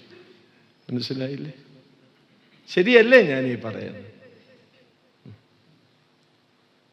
എല്ലാ കാര്യവും ഈ ഭാര്യമാരോട് പറയരുതെന്ന് പറയുന്നതിൻ്റെ കാരണം അതാണ്. പ്രിൻ്റ് അവരുടെ കയ്യിലുണ്ട്. ഒന്ന് പറഞ്ഞ് രണ്ടാമത്തെ ഇങ്ങനെ അളവിട്ട് വരും. അന്നത്തെ കാര്യം എനിക്കറിയാം, എന്നോട് പറഞ്ഞതല്ലേ. എല്ലാവരുടെയും പ്രിന്റ് സൂക്ഷിച്ചിരിക്കുക. വേണ്ട, ഞാൻ പറയട്ടെ, അങ്ങേര് പ്രിന്റ് സൂക്ഷിച്ചിരുന്നെങ്കിൽ ആർക്ക് അങ്ങേരുടെ മുമ്പിൽ നിൽക്കാൻ കഴിയും? പറ നിങ്ങൾ. ഉദയമസ്തമയത്തോട് അകന്നിരിക്കുന്നത് പോലെ അവൻ നമ്മുടെ ലംഘനങ്ങളെയും പാപങ്ങളെയും നമ്മിൽ നിന്ന് ഹല്ലേലൂയ. എങ്കിൽ നമ്മുടെ സഹോദരീ സഹോദരന്മാരുടെ തെറ്റുകൾ ഹൃദയപൂർവ്വം എന്തുകൊണ്ട് ക്ഷമിക്കാൻ പറ്റുന്നില്ല? വിട്ടുകളയണം, ക്ഷമിച്ച് കളയണം, പൊറുക്കണം. അങ്ങനെ വരുമ്പോൾ ഐക്യം നമുക്ക് നിലനിർത്താനായിട്ട് കഴിയും. പിന്നെന്താ? ആത്മാവിൻ്റെ സമാധാനം. നമ്മൾ സമാധാനകാംക്ഷികളായിരിക്കണം. സമാധാനം ഉണ്ടാക്കുന്നവർ ഭാഗ്യവാന്മാർ, അവർ ദൈവത്തിൻ്റെ പുത്രന്മാരെന്ന് വിളിക്കപ്പെടും.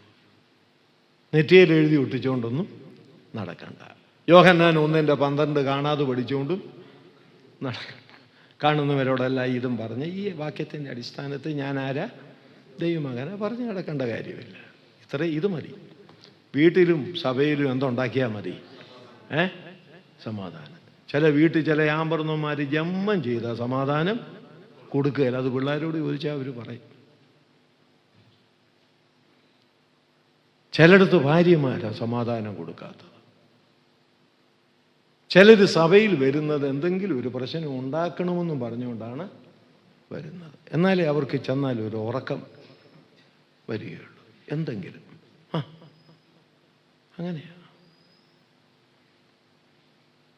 കുടുംബത്തിലും അങ്ങനെയാണ്. ചില ആഭരണന്മാർ ഒരു കാര്യവുമില്ലാതെ വഴക്കുണ്ടാക്കും. പക്ഷെ ഇങ്ങനെ പ്രശ്നമുണ്ടാക്കുന്ന ഭർത്താക്കന്മാരുണ്ട്. ഒരു കാരണവുമില്ല. പ്രശ്നമുണ്ടാക്കുന്ന ഭാര്യമാരുമുണ്ട്. അതാണ് ചില സമയത്ത് സഭയിലേക്ക് വരുന്നത്. കുടുംബ പ്രശ്നം സഭയിലേക്ക് വന്നു കഴിഞ്ഞാൽ സഭയിലെ സമാധാനവും നഷ്ടപ്പെടുകയാണ് ചെയ്യുന്നത്. കലക്കമുണ്ടാക്കരുത് കേട്ടോ.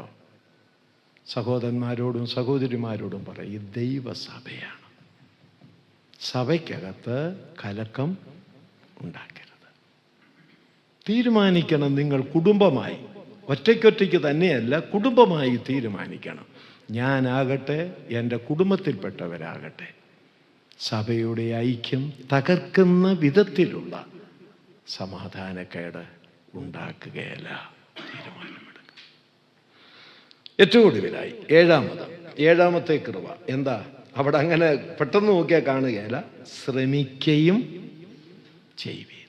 ശ്രമിക്കണം. ശ്രമം ഇത് ചുമ്മാതെ കിട്ടുന്നതല്ല. ഇത് ആണോ? എന്ത് ചെയ്യണം? ഇത് ശ്രമിക്കേണ്ട കാര്യം. അതൊരാൾ ശ്രമിച്ചാൽ പോരാ, ഓരോരുത്തരും ശ്രമിക്കണം. എന്തോ ശ്രമിക്കണം? ഐക്യത്തിനായി ശ്രമിക്കണം. നമ്മുടെ സഭ ഐക്യത്തിൽ നിലനിൽക്കണം. ആ സഭയിലെ ശുശ്രൂഷകന്മാർ മാത്രമല്ല, അവിടെയുള്ള ഓരോ വിശ്വാസി, സഹോദരനാകട്ടെ, സഹോദരിയാകട്ടെ, യുവാവാകട്ടെ, യുവതിയാകട്ടെ, ഓരോ വിശ്വാസിയും ശ്രമിക്കണം. അല്ലാതെ കൂടുമ്പോൾ കൂടുന്നത് പോലെ പറയാൻ പാടില്ല. ഇന്ന് അതും കുഴപ്പമാണ്. ഈ ഫോൺ ഒത്തിരി കുഴപ്പം ചെയ്യും.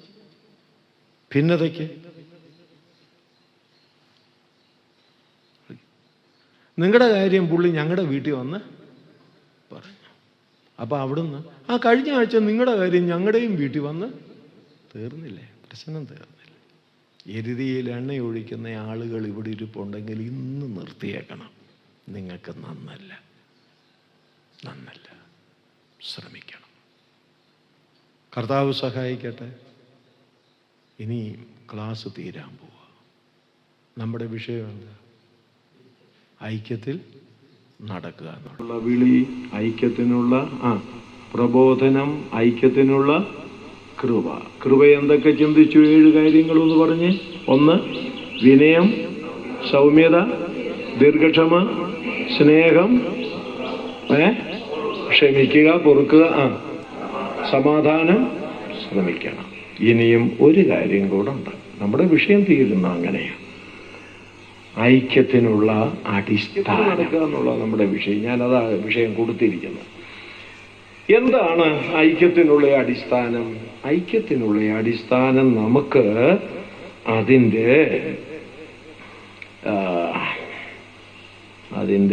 4 മുതൽ 6 വരെയുള്ള വാക്യങ്ങളിലുണ്ട് ഐക്യത്തിനുള്ള അടിസ്ഥാനം. ആ അടിസ്ഥാനം 7 കാര്യങ്ങൾ അവിടെയും പറയുന്നുണ്ട്. മനസ്സിലായി? ഐക്യത്തിനുള്ള കൃപകൾ 7ആയിരുന്നു. അത് നമ്മൾ ചിന്തിച്ചു. അടിസ്ഥാനവും 7. എന്തൊക്കെയാണെന്ന് നോക്കിയേ. അവിടെ എല്ലാം ഒരുവൻ എന്നാ പറഞ്ഞിരിക്കുന്നത്. തുടങ്ങുന്നത് എങ്ങനെയാ? ഏക പ്രത്യാശ. അതാണ് ഐക്യത്തിനുള്ള നമ്മുടെ അടിസ്ഥാനത്തിൽ ഒന്ന്. പ്രത്യാശ എത്ര ഉണ്ട്? ഇവിടെ ഇപ്പോൾ ഒരു സഭയിൽ 50 പേരുണ്ടെങ്കിൽ 50 പേർക്ക് 50 പ്രത്യാശയാണോ? അല്ല. എന്താ നമ്മുടെ പ്രത്യാശ? നമ്മുടെ പ്രത്യാശ എന്നാണ്? ഇല്ലേ? പ്രത്യാശയില്ലേ? കർത്താവായ യേശു ക്രിസ്തു വീണ്ടും വരുമെന്നുള്ളത്. ഞാനേ ഒരു ഒരു ഒരു ഒരു ഒരു വട്ടിയോദ്യം ചോദിക്കുക. യേശുക്രിസ്തു വരുമെന്ന് ഇവിടെ ഇരിക്കുന്ന എത്ര പേർക്കറിയാം? കൈയൊന്നും പോക്കണ്ട, ചുമ്മാ തന്നെ പോക്കാം. എല്ലാവർക്കും അറിയാമേ? അറിയാം. രണ്ടാമത്തെ ചോദ്യം ചോദിക്കാൻ പോവാ. യേശുക്രിസ്തു വീണ്ടും വരുമെന്ന് എത്ര പേര് വിശ്വസിക്കുന്നു?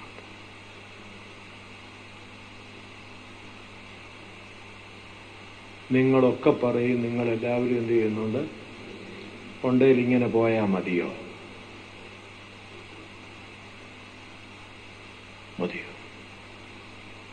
പൗലോസ് ഒരു കാര്യം പറഞ്ഞിട്ടുണ്ട്. എനിക്ക് മാത്രമല്ല, അവന്റെ വരവിങ്കൽ പ്രിയം. ആ വാക്കാ ഭയങ്കരം. പ്രിയമെന്നാ പറഞ്ഞിരിക്കുന്ന, പ്രിയം വെച്ചിരിക്കുന്ന. ഇത് വിശ്വസിക്കുന്നെങ്കിൽ എന്തു വരും? പ്രിയം വരും.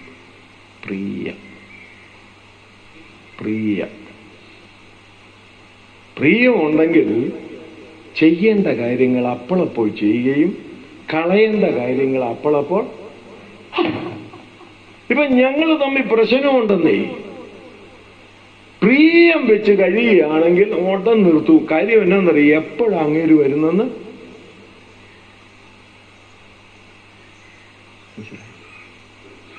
എപ്പോഴാ വരുന്നെന്ന് അറിഞ്ഞുകൂടന്നേ. നോക്ക്, മനസ്സിലായോ? എപ്പോഴാ വരുന്നെന്ന് അറിഞ്ഞുകൂടാ. വഴക്കുണ്ടാക്കി വെച്ചിരിക്കുമ്പോഴായിരിക്കും വരുന്നത്. അപ്പൊ ആ പോക്കൊന്ന് പോയി ഒന്ന് ഓർത്ത്. ഭാര്യയും ഭർത്താവും കൂടെ അടിയല്ലാത്തതെല്ലാം കഴിഞ്ഞിരിക്കുമ്പോൾ കാഹളം തെളിക്കുന്നു. പോകും. രണ്ടുപേരും കൂടെ വഴക്കുണ്ടാക്കി വെച്ചാൽ ആ പോക്കൊന്ന് പോയി. ഒന്ന് ഓർത്തേ, നിങ്ങളൊന്ന് ഭാവനയിൽ കണ്ടേ. ആ പോക്കൊരു അന്യായ പോക്ക, ഒരു ഒന്നൊന്നര പോക്കായി. സുവിശേഷകന്മാര് തമ്മിൽ പകയും വിദ്വേഷവും പിണക്കവുമായിട്ട് മല്ലുപിടിച്ചും വെല്ലുവിളിച്ചും ഇരിക്കുമ്പോഴാ കാഹളം ധ്വനിക്കുന്നത്. 2 വേലക്കാരും യജമാന്റെ അടുക്കലേക്ക് റോക്കറ്റ് കണക്കിന് അങ്ങോട്ട് ചെയ്തു. ആ പോക്കൊന്നോർത്തേ, നോർത്തേ മക്കളെ. ഇതെല്ലാം പ്രാക്ടിക്കലി പറയുക. ഒന്നോർത്ത് നോക്കി.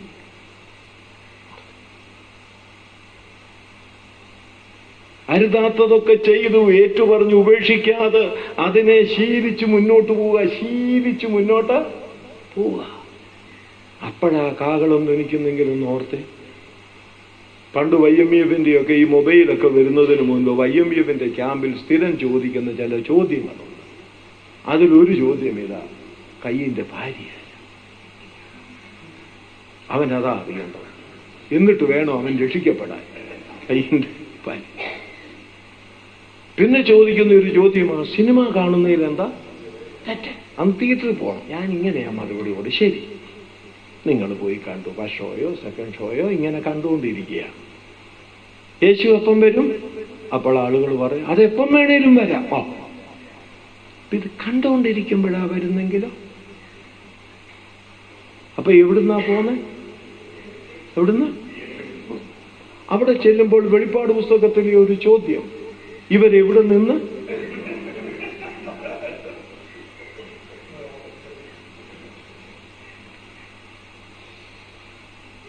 വിശ്വസിക്കുന്നുണ്ടോ? യേശു വരുന്നു എന്നറിയാം. യേശു വരുന്നുവെന്ന് വിശ്വസിക്കുന്നുണ്ടോ? നമ്മുടെ പ്രത്യാശയാണ്.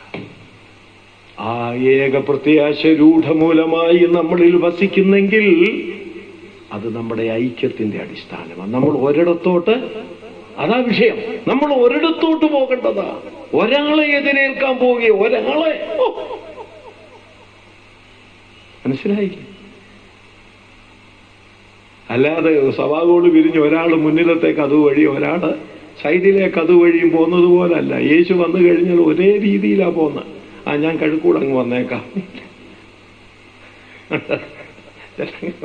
നീ പൊയ്ക്കോ, ഞാൻ കഴുക്കൂടെ വന്നേക്കാം. അങ്ങനല്ല, ഒറ്റപോലെ പോവുക, ഒറ്റ ഒരാളെ കാണാൻ പോവുക. പിന്നെ രണ്ടാമത്തെ അടിസ്ഥാനം എന്താ? പെട്ടെന്ന് നിർത്താം. പിന്നെ ഏക പ്രത്യാശ. അടുത്തത് 4-ാം വാക്യം: ശരീരം ഒന്ന്. ഐക്യത്തിൽ നിലനിർത്തുന്ന രണ്ടാമത്തെ അടിസ്ഥാനമാണ്. ശരീരം എത്ര? സഭയെന്ന ശരീരം ഒന്ന്. നമ്മളൊക്കെ ആരാ? അവയവങ്ങളാ. മനസ്സിലായില്ലേ? നമ്മളൊക്കെ അവയവങ്ങളാ. ഈ ശരീരത്തിന്റെ അവയവങ്ങൾ പോരാ. മൂക്കിരിക്കേണ്ടടുത്ത് മൂക്ക്, ചെവി ഇരിക്കേണ്ടടുത്ത് ചെവി, കണ്ണിരിക്കേണ്ടടുത്ത് കണ്ണ്, കൈ ഇരിക്കേണ്ടടുത്ത് കൈ. ഇപ്പൊ കൈ അങ്ങ് പറയുക എനിക്ക് മൂക്കിരിക്കുന്നിടത്തിരിക്കണം. എന്നും കൈ വഴക്കാം. എനിക്ക് മൂക്കിന്റെ അവിടെ വരണം. അപ്പൊ മൂക്കി ഒരിച്ച് ഞാൻ അങ്ങോട്ട് പോകണം. നീ എൻ്റെ അടുക്ക വന്ന്, എൻ്റെ സ്ഥാനത്ത് വന്ന്. ഒരു മൂക്ക് അങ്ങ് സമ്മതിച്ചു. വഴക്കുണ്ടാക്കണ്ടെന്ന് കരുതി. നീ ഒരു കാര്യം ചെയ്യും, ഇവിടെ വന്ന് ഇരുന്ന് ഞാൻ നിന്റെ ഇവിടെയും വന്നിരുന്നോളാം. ഭാവനയിലൊന്ന് കണ്ടേ, കൈ വന്ന് ഇവിടെ ഇരിക്കുന്ന ഈ ഇരിപ്പ് തുമ്പിക്കൈ പോലിരിക്കും. മനസ്സിലായില്ലേ? ഓരോ അവയവങ്ങളും ഇരിക്കേണ്ടടുത്ത് ദൈവം ഇരുത്തിയിരിക്കുക. മനസ്സിലാകുന്നോ? ആ ശുശ്രൂഷ ചെയ്ത് ദൈവത്തെ പ്രസാദിപ്പിച്ചു പോവുക. പിടി കിട്ടുന്നുണ്ടോ? കിട്ടിയിട്ട് സ്തബ്ധരായിട്ടിരിക്കുകയാണോ? ശരീരം അതിൻ്റെ അടിസ്ഥാനത്തിൽ എങ്ങനെ പോണം? ഞാനിങ്ങനെ ഒന്നുകൂടെ പറയാം. വായുണ്ടല്ലോ, വയറിനെ ചതിക്കത്തില്ല. ചതിക്കോ? എന്നാ ഇവന് ചില വിഷം കൊടുത്തേക്കാം. ചതിക്കത്തില്ല. ഈ അവയവങ്ങൾ പരസ്പരം ചതിക്കുകയല്ല. അവയവങ്ങൾ തമ്മിൽ മല്ലുണ്ടാക്കത്തില്ല. ശരീരമൊന്ന്. സ്തോത്രം. മൂന്നാമത് അടിസ്ഥാനം ആത്മാവ്. ഇല്ലേ? പരിശുദ്ധാത്മാവ് എത്രയുണ്ട്? എത്രയുണ്ട് പരിശുദ്ധാത്മാവ്? 3. 1.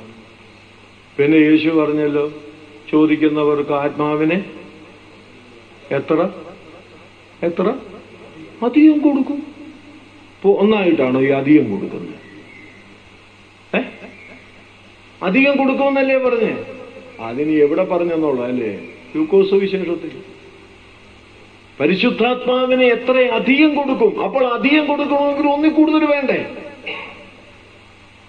ഈ മനുഷ്യൻ ഒടുവിൽ വേണ്ട വന്ന് കുഴപ്പിക്കുകയാണ്.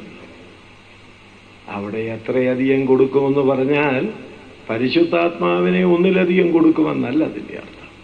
പരിശുദ്ധാത്മാവിൻ്റെ അളവ് കൂടാത്ത പ്രവർത്തനം, അളവ് കൂടാത്ത, വിശ്വസിക്കുന്നവർക്ക് വേണ്ടി വ്യാപരിക്കുന്ന അവന്റെ ശക്തിയുടെ അളവറ്റ വലിപ്പം.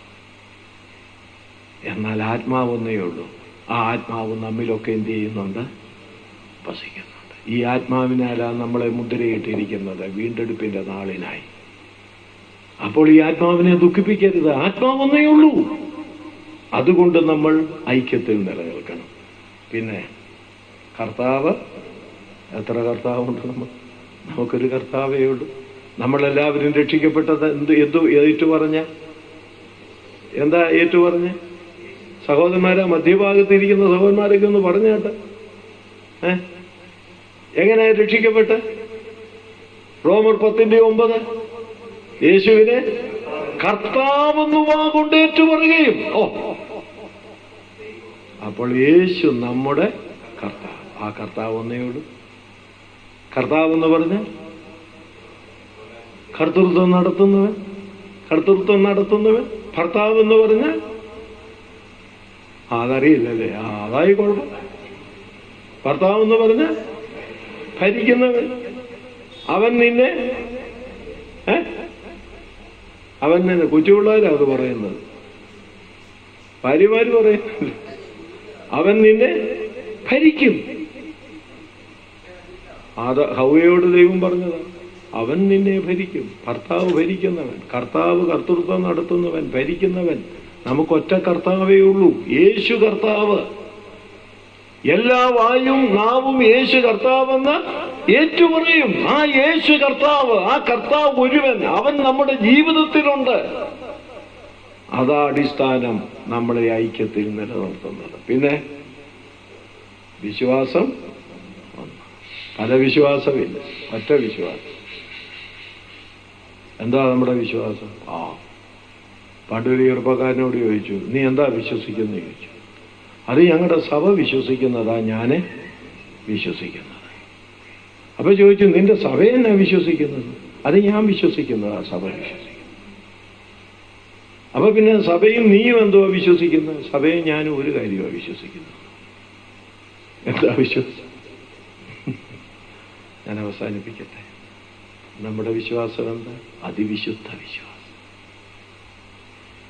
ക്രിസ്തുവിലും വചനത്തിലും ഉള്ള നമ്മുടെ വിശ്വാസം, ക്രിസ്തുയേശുവിലുള്ള വിശ്വാസത്താൽ രക്ഷിക്കപ്പെട്ട ആ വിശ്വാസം, ആ വിശ്വാസത്താൽ പാപമോചനം പ്രാപിച്ച വിശ്വാസം, ആ വിശ്വാസത്താൽ നീതീകരണം പ്രാപിച്ച വിശ്വാസം. ആ വിശ്വാസം, ക്രിസ്തുവിലുള്ള വിശ്വാസം ഒന്നേ ഉള്ളൂ. അങ്ങനെയുള്ള നമുക്ക് അടിസ്ഥാനം അതായതുകൊണ്ട് ഐക്യം നിലനിർത്തണം. അടുത്തതെന്താ? സ്നാനം. ഒന്ന്, അത് ആത്മസ്നാനമാണെന്ന് പറയുന്നവരുണ്ട്, ജലസ്നാനമാണെന്ന് പറയുന്നവരുണ്ട്. എന്തുമാകട്ടെ, ആത്മസ്നാനമാകാൻ സാധ്യതയില്ല. കാരണം അതിനു മുമ്പ് ആത്മാവ് ഒന്ന് എന്ന് പറഞ്ഞിട്ടുണ്ട്. ഇത് ജലസ്നാനമാകാം. ജലസ്നാനമാണെങ്കിൽ അത് എത്രയേ ഉള്ളൂ? ഒന്നിലധികം പ്രാവശ്യം മുങ്ങുന്ന പാർട്ടികളുണ്ട്. എൻ്റെ കൂടെ സീനിയറായിട്ട് പഠിച്ച ഒരാള് ചാത്തന്നൂർ പഠിക്കുമ്പോൾ അവിടെ വെച്ച് ബാപ്റ്റിസ്റ്റിൽ വെച്ച് മുങ്ങി. യാക്കോബായി എന്ന് വന്നതാ, മുങ്ങി സ്നാനപ്പെട്ടു. അവിടുത്തെ പ്രവർത്തകനായി കുറെ നാൾ ജീവിച്ച് അദ്ദേഹത്തിന്റെ സ്ഥലത്ത് പോയി, സ്ഥലം പറയുന്നില്ല, ചില വടക്കം. അവിടെ ചെന്ന് TPMകാരുമായിട്ട് ബന്ധപ്പെട്ട് കൂടിയത്. അവരുമായി ബന്ധപ്പെട്ട് അവരോട് ചേർന്ന് പോകാൻ പുള്ളിക്ക് താല്പര്യം വന്നപ്പോൾ അവർ പറഞ്ഞു, ഈ സ്നാനം ഞങ്ങൾ സ്വീകരിക്കുകയല്ല, ഞങ്ങളുടെ അഭിഷക്തന്റെ കീഴിൽ എന്ത് ചെയ്യണം? സ്നാനം. പുള്ളി അന്നേരവും സ്നാനപ്പെട്ടു. അപ്പോൾ ഒരാൾ ചോദിച്ചു, എൻ്റെ പൊന്നു ബ്രദറെ, സ്നാനം ഒന്നേ ഉള്ളൂ, ഇപ്പം 2 പ്രാവശ്യം സ്നാനപ്പെട്ടില്ല. അപ്പോൾ അയാൾ പറയുക, യേശു കൽപ്പിച്ചതാണിത്. എത്ര പ്രാവശ്യം വേണേലും ഞാൻ എന്തു ചെയ്യും? അപ്പോൾ ഇത് പറഞ്ഞ ആള് പറഞ്ഞു, എന്നാ പിന്നെ വെള്ളത്തിൽ കിടന്നോളാൻ പറഞ്ഞു. എന്നാ പിന്നെ വെള്ളത്തിൽ സ്നാനമൊന്ന്. നമ്മളെല്ലാവരും യേശു ക്രിസ്തുവിന്റെ മരണയടക്ക പുനരുത്ഥാനത്തോട് സ്തോത്രം ഏകീഭവിക്കാൻ സ്നാനമേറ്റവന. അങ്ങനെ ആ ഏക സ്നാനം അത് നമ്മുടെ ഐക്യത്തെ എന്ത് ചെയ്യുന്നു? നിലനിർത്തുന്നു. പിന്നെന്താ? പിതാവ് ഒരു. നമ്മൾ ഒറ്റയപ്പന് ജനിച്ചതാണ്. ഒറ്റയപ്പന്. നമുക്കൊറ്റ പിതാവേ ഉള്ളൂ. മനസ്സിലാകുന്നുണ്ടോ മക്കളെ? കണ്ണു തുറക്കട്ടെ. ഒറ്റ പിതാവേ ഉള്ളൂ. അതുകൊണ്ട് ആ ഒറ്റ പിതാവേ ഉള്ളത് കൊണ്ട് ആ പിതാവിൻ്റെ മക്കൾ ഐക്യത്തിൽ പോകണം. നിർത്തട്ടെ. എവിടെയെങ്കിലുമൊക്കെ അനൈക്യം ഉണ്ട്, നമുക്ക് സമ്മതിച്ചേ പറ്റൂ. ഭവനത്തിലെ അംഗങ്ങളോട് കാണാം. അപ്പനോടോ അമ്മയോടോ അമ്മായിയപ്പനോടോ അമ്മായിയമ്മയോടോ ആ കുടുംബത്തിൽപ്പെട്ട മറ്റുള്ളവരോടോ ചിലപ്പോൾ അനൈക്യം കാണാം. ഈ കേട്ടതിൻ്റെ അടിസ്ഥാനത്തിൽ നമുക്കതങ്ങ് പരിഹരിക്കാം. യേശു വരുമെന്ന് വിശ്വസിക്കുന്നെങ്കിൽ, അറിയുന്നെങ്കിൽ നല്ല വിശ്വസിക്കുന്നെങ്കിൽ പരിഹരിക്കാം. സഹോദരന്മാരെ, ഹൃദയം തുറന്ന് ഹൃദയത്തിൽ നിന്ന് സഹോദരന്മാരോട് ബന്ധപ്പെടാൻ കഴിയാത്തവർ ഇവിടെ ഇരിപ്പുണ്ടെങ്കിൽ നമുക്ക് പോഷരാകാമെന്നേ. സഹോദരൻ തോറ്റുകൊടുക്കുക, പക്ഷെ ദൈവം സഹോദരനെ ജയിപ്പിക്കും. വ്യവസ്ഥപ്രകാരം പോകണം. പോഷരാകാം. ക്രിസ്തു നിമിത്തം പോഷരാകാം. ദൈവം ജയിപ്പിക്കും. ക്രിസ്തു ലോകത്തിന്റെ മധ്യേ ഭോഷനായി മാറി.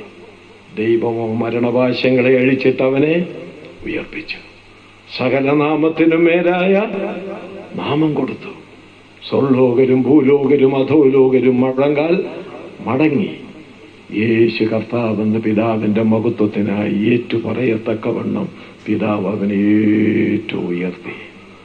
ആ ദൈവം വിശ്വസ്തന.